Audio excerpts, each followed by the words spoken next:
No one saw it coming. Not the audience, not the crew, and definitely not Prince Harry.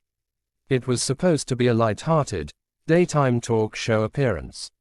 A little banter, a little music, some questions about his charity work, and maybe a moment or two of heartfelt reflection. But what unfolded on the stage of the Kelly Clarkson show in 2025 was anything but ordinary. It wasn't just awkward, it was nuclear. A conversation meant to uplift spiraled into an explosive clash of values, egos, and pain. And then, in front of millions, Kelly Clarkson did the unthinkable. She stood up, pointed to the wings, and said 5 words that echoed across every screen in America. You're done here. Get out. This is Flekar and Inspire, where we bring you stories that shock, move, and leave you questioning everything you thought you knew. What happened between Kelly Clarkson and Prince Harry that day wasn't just a celebrity meltdown. It was a moment of live reckoning. And today, we're unpacking every second of it.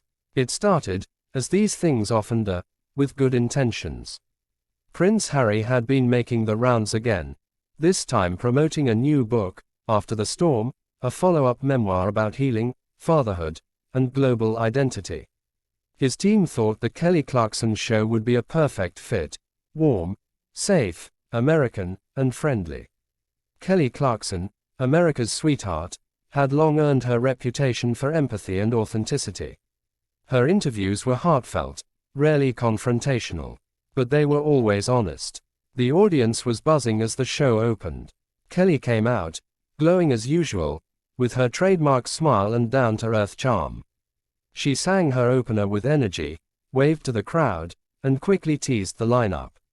And later, she said with excitement, "A very special guest joins us, Prince Harry, here to talk about life, family, and finding peace after the storm." The crowd erupted in applause. A few segments later, Harry emerged. Clean-shaven, tailored suit, trying to strike that balance between regal and relaxed. The applause swelled, and he smiled warmly as he hugged Kelly. They sat down on the plush stage couch, coffee mugs between them, cameras rolling. At first, it was pleasant. They joked about the differences between British and American parenting.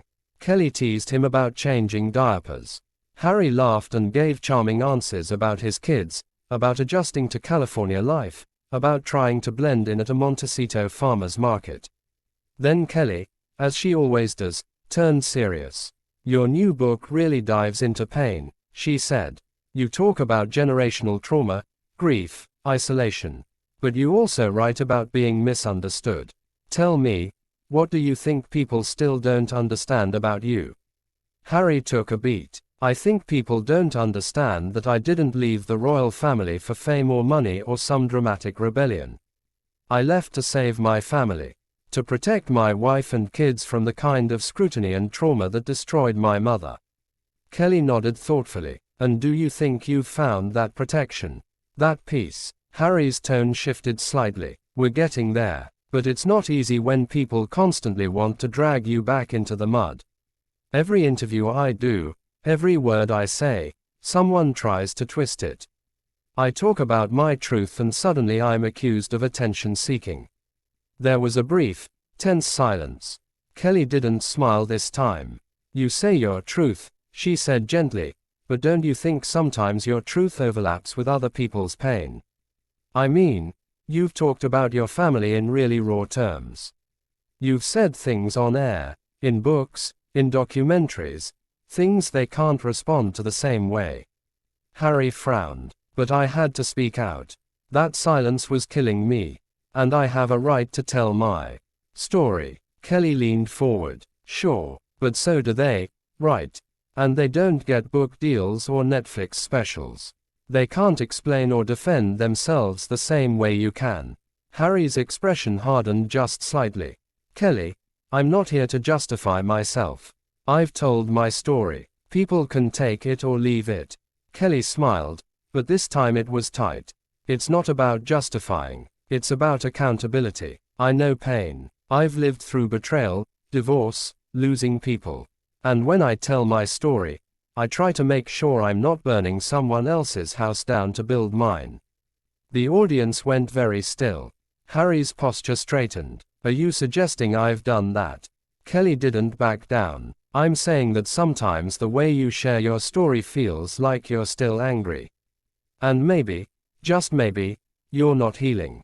You're hurting people back. That's when the conversation began to tilt off the rails. Harry responded quickly, defensively.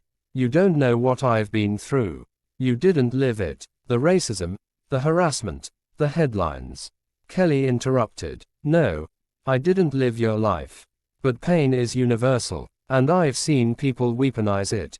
That's what I'm pushing against. Harry's voice dropped an octave. So what? You're calling me a weapon? Kelly looked stunned. I'm calling you someone who might need to take a beat. Someone who might not be the hero in every chapter. The studio fell completely silent. Harry looked at her, eyes hard now. Maybe I made a mistake coming here. Kelly nodded slowly. Maybe you did. And then, with a deep breath, she stood up. Prince or not, everyone who sits on this stage is treated with kindness. But that kindness has to go both ways. I don't do shows where guests shut down and lash out when asked a hard question. Harry stayed seated, staring